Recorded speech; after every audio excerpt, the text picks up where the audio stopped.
Hi friend, welcome to my channel इसके Sonu tech world.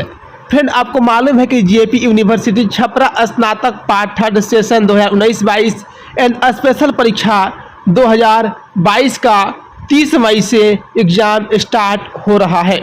लेकिन मैं आपको बता दूं कि कुछ ऐसे विद्यार्थी हैं जो कभी पास नहीं होंगे। चलिए मैं आपको लाइव दिखाता हूं कि आखिर कौन ऐसे स्टूडेंट है जो कभी पास नहीं होंगे। तो आप सभी इस चैनल को सब्सक्राइब करके घंटी को दबा दें, क्योंकि आपको मालूम है कि हमारे चैनल के माध्यम से जो भी आपको जानकारी दी जाती है सही और सटीक जानकारी दी जाती है।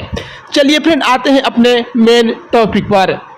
फ्रेंड, मैं आपको बहुत बार इस बात को क्लियर कर चुका हूं कि पार्ट 1 में आपका 2 ऑनर्स पेपर होता है, 2 आपका सब्सिडरी पेपर होता है तथा एक आपका जो हिंदी इंग्लिश उर्दू जो भी आप लोग लिए होते हैं उसका एग्ज़ाम होता है।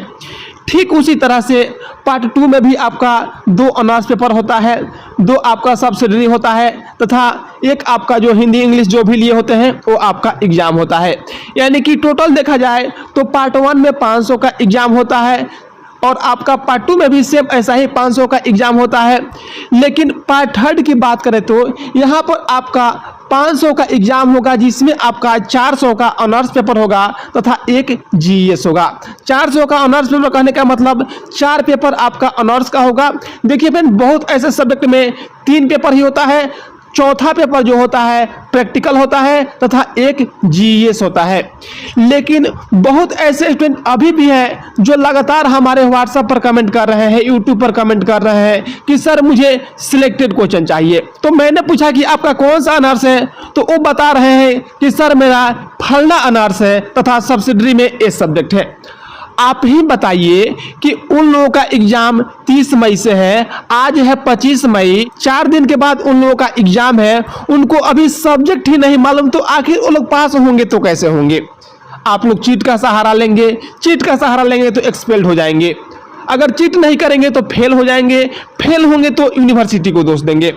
देखिए फिर बात तो थोड़ा कड़वा है, लेकिन यह सत्य है कि जब तक आप पढ़ेंगे नहीं, कम से कम मान लीजिए अगर आप ग्रेजुएशन कर रहे हैं तो ग्रेजुएशन की वैल्यू होती है। आप कम से कम जिस समय आप लोग एडमिशन लेते हैं उस समय कम से कम आपको ये मालूम कर लेना चाहिए कि आप कौन कौन से सब्जेक्ट में एडमिशन लिए हैं। क्योंकि बहुत सारे स्टूडेंट तो ऐसे भी कमेंट कर रहे हैं कि सर मेरा सब्जेक्ट कौन कौन सा होगा। तो कृपया आप लोग ऐसा ना करें। आप लोग जब ग्रेजुएशन कर रहे हैं, ग्रेजुएशन की वैल्यू होती है, तो आप लोग अच्छे से तैयारी करें। मान लीजिए डिग्री लेकर के क्या करेंगे, कहीं जाएंगे वहाँ भी आपको छाट दिया जाएगा। तो आप लोग इस बात को ध्यान में रखें। अगर आप लोग अच्छा करना चाहते हैं तो अच्छे से अच्छे तैयारी करें।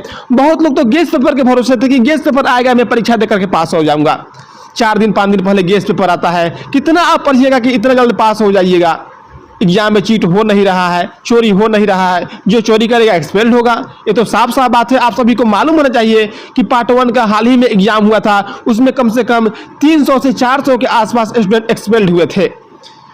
तो इस बात को आप लोग ध्यान रखें और आप लोग के पास अभी 4 दिन का समय है। आप लोग दिन रात मेहनत करें ताकि आप सभी अच्छा से अच्छा नंबर ला सकें। फ्रेंड, मैं कभी कभी मन दुखित हो जाता है ऐसे ऐसे कमेंट देख करके। आप सामने यहाँ पर देख सकते हैं, एक फ्रेंड का कमेंट आया है, वो बोले कि सिलेक्टेड क्वेश्चन चाहिए। मैं पूछा सब्जेक्ट क्या है, तो वो बोले फिजिक्स ऑनर्स है। यहाँ पर देख सकते हैं केमिस्ट्री सब्सिडरी है। मैंने पूछा कि हो सकता है कि पार्ट 2 का इनका एग्जाम होगा, तो ये बोल रहे हैं। मैंने पूछा पार्ट 3 का है, तो हाँ सर। अब बताइए कि पार्ट 3 में है, 4 दिन के बाद इनका एग्जाम है, इनको यही नहीं मालूम कि आखिर कौन कौन सा पेपर होगा इनका, तो ये एग्जाम क्या देंगे? चलिए फ्रेंड, मैं कोशिश करूंगा कि आप सभी ध्यान लगाकर पढ़ेंगे। 4 दिन का समय है, अच्छे से तैयारी करें ताकि आप सभी अच्छे नंबर से पास हो सकें। चलिए फ्रेंड, फिर मिलते हैं एक नई अपडेट के साथ। तब तक के लिए जय हिंद।